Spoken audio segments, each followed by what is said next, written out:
ভারত ও পাকিস্তানের উত্তেজনায় নিরাপত্তাহীনতায় ভুগছেন দুই দেশেরই সীমান্ত এলাকার বাসিন্দারা। গোলাগুলি থেকে বাঁচতে বাড়ির কাছে সুরক্ষিত আশ্রয়কেন্দ্র তৈরি করেছেন অনেকে। এছাড়া পাকিস্তানের আজাদ কাশ্মীরে বন্ধ রাখা হয়েছে অনেক মাদ্রাসা।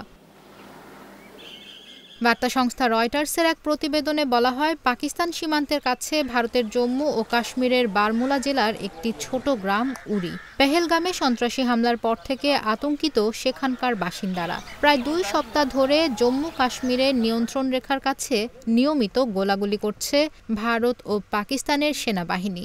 এতে নিরাপত্তাহীনতায় দিন কাটছে উরি গ্রামের বাসিন্দাদের। স্থানীয়রা জানান, গ্রাম দুটি দেশের সীমান্তবর্তী হওয়ায় তার দিয়ে ঘেরা, তাই যুদ্ধ শুরু হলে পালানোর পথ পাবেন না। এ অবস্থায় পরিবারকে সুরক্ষিত রাখার উপায় খুঁজছেন তারা। স্থানীয় এক বাসিন্দা বলেন, এখানকার প্রতিটি বাড়িতে অন্তত একটি বাংকার থাকা উচিত, না হলে আমরা নিজেদের জীবন বাঁচাতে পারবো না। এদিকে উত্তেজনার প্রভাব পড়েছে পাকিস্তানের আজাদ কাশ্মীরেও। ভারতীয় সেনাদের হামলা থেকে বাঁচতে বাড়ির পাশেই বাংকার তৈরি করেছেন অনেক বাসিন্দা। স্থানীয় এক বাসিন্দা বলেন, যুদ্ধ শুরু হলে আমরা এই বাংকারে আশ্রয় নেব। টিনের ঘরগুলো আমাদের গোলাগুলি থেকে বাঁচাতে পারবে না।